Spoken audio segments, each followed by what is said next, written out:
Hello বন্ধুরা, আজকের ভিডিওতে আমরা বাংলাদেশের বর্তমান রাজনৈতিক পরিস্থিতি নিয়ে আলোচনা করতে যাচ্ছি। তবে আজকের আলোচনা সাধারণ কোনো আলোচনা নয়, আমরা একটি গল্পের মাধ্যমে এটি বোঝাবো এবং এই গল্পটি যা আমাদের জীবনে অনেক বড় অবদান রাখতে পারে। আমরা কেমন রাষ্ট্র চাই, কেন এত কিছু অর্জন করেও আমরা সুখী হতে পারছি না এবং কেন আমাদের দেশের রাজনীতির যে অস্থিরতা রয়েছে তা কাটিয়ে উঠতে পারছি না। আজকের গল্পে একজন রাজা এবং তার খাদেমের আলোচনা বিশ্লেষণ করব এবং সেই আলোচনা বিশ্লেষণের মাধ্যমে আমাদের দেশের বর্তমান পরিস্থিতি, রাজনৈতিক অস্থিরতা এবং এখান থেকে উত্তরণের উপায় খোঁজার চেষ্টা করব। একদিন এক রাজা তার মন্ত্রীকে প্রশ্ন করলেন, বলো, দুনিয়াতে অধিকাংশ মানুষ কেন অসুখী? রাজা বললেন, আমার কাছে এত রাজ্য, কোনো কিছুর অভাব নেই, তবু কেন জানি আমার মনের ভিতরে শান্তি পাই না, সব সময় অশান্তি লেগেই থাকে। মন্ত্রী কিছুক্ষণ চিন্তা করলেন এবং বললেন, মহারাজ, এই প্রশ্নের উত্তর জানতে আপনাকে ছোট্ট একটি কাজ করতে হবে। রাজা জানতে চাইলেন, কি কাজ? মন্ত্রী তখন বললেন, আপনি একটি থলিতে 99টি দিনার রাখুন এবং তার উপরে লিখে রাখুন 100 দিনার। তারপর রাতে এটি আপনার খাদেমের ঘরের সামনে ফেলে রাখুন। রাজা মন্ত্রীর নির্দেশ অনুযায়ী থলেটি খাদেমের ঘরের সামনে রেখে এলেন।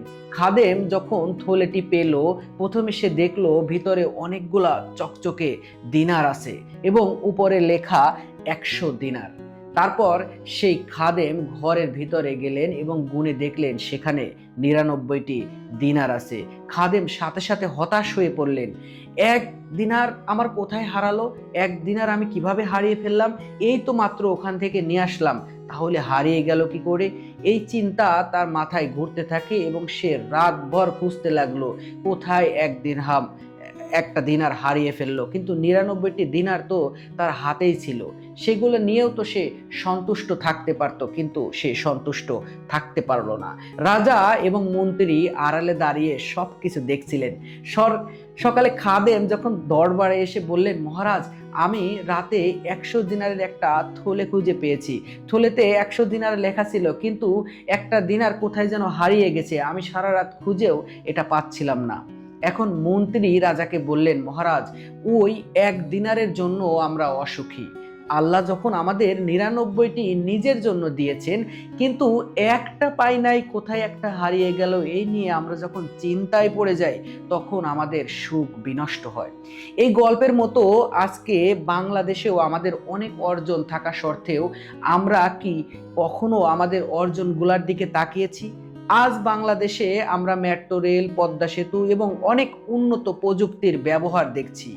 এগুলোর মতো বড় বড় প্রকল্পে যারা কাজ করেছে তাদের উদ্দেশ্য ছিল দেশের উন্নতি। তবে কেন আমাদের মাঝে এই ধরনের অস্থিরতা বিরাজ করছে? শুধু এইসব সাফল্যই না, ডক্টর ইউনূসের মতো একজন বিখ্যাত ব্যক্তিত্ব আজ আমাদের দেশের হাল ধরেছেন। দেশের শিক্ষার মান উন্নত হচ্ছে এবং আমাদের সাধারণ মানুষ শাকসবজি ও অন্যান্য নিত্য প্রয়োজনীয় জিনিসপত্র অল্প দামে কিনতে পারছে। অথচ আমরা কেন অসুখী? কেন এমন অস্থিরতা ছড়িয়ে পড়েছে? এই যে দুর্নীতির, অর্থ পাচার, এগুলা এগুলা এগুলা কি শুধু কল্পনা? আমরা জানি বড় বড় উন্নয়ন প্রকল্পের নামে যে অর্থ পাচার হয়েছে তা কোনো গোপন বিষয় নয়। পদ্মা সেতু, মেট্রো রেল, এসবের পিছনে অনেক বড় বড় অঙ্কের টাকা চলে গেছে, দুর্নীতির আঁতুড়ঘর হয়ে দাঁড়িয়েছে। কিন্তু তবুও জনগণ স্বপ্ন দেখে। কেন আমরা ওইসব এক দিনারের পিছনে তাকিয়ে আছি যা আমরা হারিয়ে ফেলেছি? দেশের এক পাশে মানুষ স্বপ্ন দেখে, আর এক পাশে কিছু রাজনৈতিক দলের নিজেদের ক্ষমতার লোভের কারণে নির্বাচন করে দেশের বর্তমান পরিস্থিতিকে আরো অস্বাভাবিক করে ফেলছেন।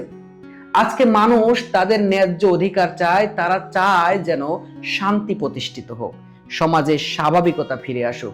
আমাদের রাজনীতিবিদ নেতাদের সবচেয়ে বড় সমস্যা হচ্ছে ক্ষমতার চেয়ারে বসতে চাওয়ার আকাঙ্ক্ষা, আর এই আকাঙ্ক্ষা থেকেই অস্থিতিশীলতার প্রধান কারণ আমার মনে হচ্ছে। আমি এই মুহূর্তে আরো একটি গল্প বলবো এবং এই গল্পের মাধ্যমে আমাদের আজকের আলোচনার পূর্ণতা প্রকাশ করার চেষ্টা করব। এক গ্রামে একজন বৃদ্ধ গুরু ছিলেন। যিনি গ্রামের সকল মানুষকে ন্যায়ের কথা বলতেন এবং গ্রামের সকল মানুষকে ভালো পরামর্শ দিতেন। গ্রামের মানুষ কোনো সমস্যায় পড়লে তার কাছে আসতেন এবং সমস্যার সমাধান নিয়ে যেতেন। সেই গ্রামের উদীয়মান এক তরুণ বৃদ্ধার কাছে গিয়ে বললেন, গুরুজি, আমাদের গ্রামে এত সমস্যা, মানুষে মানুষে হানাহানি, সবাই নিজের স্বার্থ নিয়ে পড়ে আছে। ছোট মাছ যেরকম বড় মাছকে খেতে পারে না, অথচ বড় মাছ ছোট মাছকে জোর করে খেয়ে ফেলে। এই যে একটা অরাজকতা চলছে, এখান থেকে উত্তরণের উপায় কি? তখন গুরুজি বললেন, তুমি আমাদের গ্রামে এত সমস্যা দেখো, কিন্তু গ্রামের পাশে পড়ে থাকা একটা পাথর দেখেছো? তখন তরুণ ছেলেটি বলল, হ্যাঁ গুরুজি, আমি একটা পাথর দেখেছি এবং এই পাথরটা অনেক বড় এবং ভারী। তখন গুরুজি বললেন যে ঠিক আছে, তুমি তাহলে প্রতিদিন এই পাথরকে এক পা দিয়ে ধাক্কা দেওয়া শুরু করো। তখন বললেন, এত ভারী পাথর? তরুণটি বলছে, এত ভারী পাথর আমি কিভাবে সরাবো? তখন বললেন, তুমি চেষ্টা করতে থাকো, তুমি যদি চেষ্টা করতে থাকো তাহলে একদিন না একদিন তুমি পারবে। তখন সে চেষ্টা করতে শুরু করে এবং সত্যি একদিন সে পাথরটিকে একটু সরিয়ে ফেলতে সক্ষম হয়। এই গল্পে গুরুজি তরুণ ছাত্রকে যে শিক্ষা দিলেন তা আসলে আমাদের দেশের বর্তমান পরিস্থিতিকেই ইঙ্গিত করে। আমাদের দেশের উন্নতি এবং পরিবর্তন একদিনে সম্ভব নয়, কিন্তু যদি আমরা একে একে চেষ্টা করি তবে কিছুদিন পর সেই বড় পরিবর্তন আমাদের সামনে দেখা দেবে। রাজনীতি এবং সরকারের দুর্বলতা বা দুর্নীতির যে সব সমস্যা জন্ম হয়েছে, সেই সমস্যা সমাধান করতে আমাদের মাঝে ঐক্য, দৃঢ়তা এবং ধৈর্য থাকতে হবে। আজ আমাদের দেশের বর্তমান অবস্থানেও একই প্রশ্ন উঠে এসেছে, কিভাবে আমরা নতুন স্বপ্ন দেখব, কিভাবে দেশের এই অস্থিরতা কাটবে। এদিকে রাজনীতির একাংশ যখন জনতার বিরুদ্ধে এবং অন্যদিকে জনগণ, সাধারণ মানুষ আজও রয়ে গেছে তাদের কষ্টের এবং তাদের অজানা ভবিষ্যতের চিন্তায় চেয়ে থাকতে থাকতে তাদের দিন কাটছে। কিন্তু গল্পের মন্ত্র হলো কৃতজ্ঞতা। আজকের গল্পের মন্ত্র হলো কৃতজ্ঞতা। জনগণের মধ্যে যদি এই কৃতজ্ঞতা তৈরি হয় যে তারা যা পেয়েছে তার জন্য কৃতজ্ঞ থাকবে, তবেই সমাজের একটা পরিবর্তন আসবে, সমাজ একটা পরিবর্তনের জায়গায় গিয়ে দাঁড়াতে পারবে।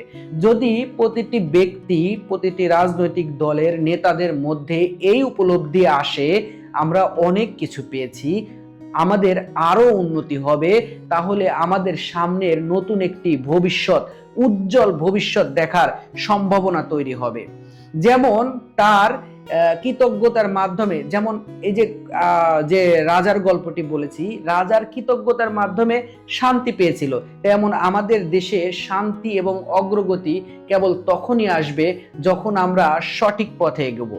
আমরা সঠিক পথ হচ্ছে ছোট ছোট পদক্ষেপ নেওয়া এবং দেশের প্রতি আস্থা রাখা, দেশে যারা হাল ধরেছে তাদের প্রতি আস্থা রাখা। তাহলে আসুন আমরা এই রাজা এবং খাদেমের গল্প থেকে শিক্ষা নিয়ে নিজেদের মধ্যে একটা কৃতজ্ঞতার বন্ধন ছড়িয়ে দেই এবং আমরা যে উন্নতি পেয়েছি যা নিয়ে সন্তুষ্ট হয়ে এবং দেশের ভালো করার জন্য নিজেদের দায়িত্ব পালন করার একটা সচেষ্ট প্রভাব আমাদের ভিতরে তৈরি করি। যতদিন আমরা নিজেদের মধ্যে আস্থা স্থাপন করতে না পারবো ততদিন আমাদের দেশের পরিস্থিতি ভালো হবে না। জনগণের আস্থা ফিরিয়ে আনতে না পারলে আমাদের রাজনৈতিক ব্যবস্থাগুলো বদল ঘটবে না। সুতরাং এখনই সময় আমাদের নতুন স্বপ্নগুলো দেখার, ছোট ছোট কৃতজ্ঞতা স্বীকার করার মাধ্যমে দেশকে সামনে এগিয়ে নিয়ে যাওয়ার। যারা বড় বড় দুর্নীতি করছে, যারা ছাত্র জনতার উপর নির্বিচারে হত্যা চালিয়েছে, যারা অরাজকতার 15-17 বছর কাটিয়েছে, এখানে সবাই যে পাপী ছিল তাও না, যারা পাপ করেনি তাদেরও সুযোগ পাওয়া উচিত বলে আমার মনে করি।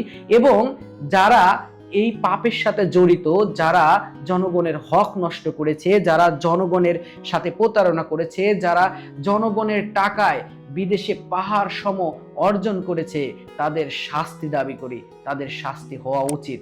আমাদের ভিডিও ভালো লাগলে আমাদের সাথে থাকুন, আমাদের সাথে থাকুন, আমাদের সাথে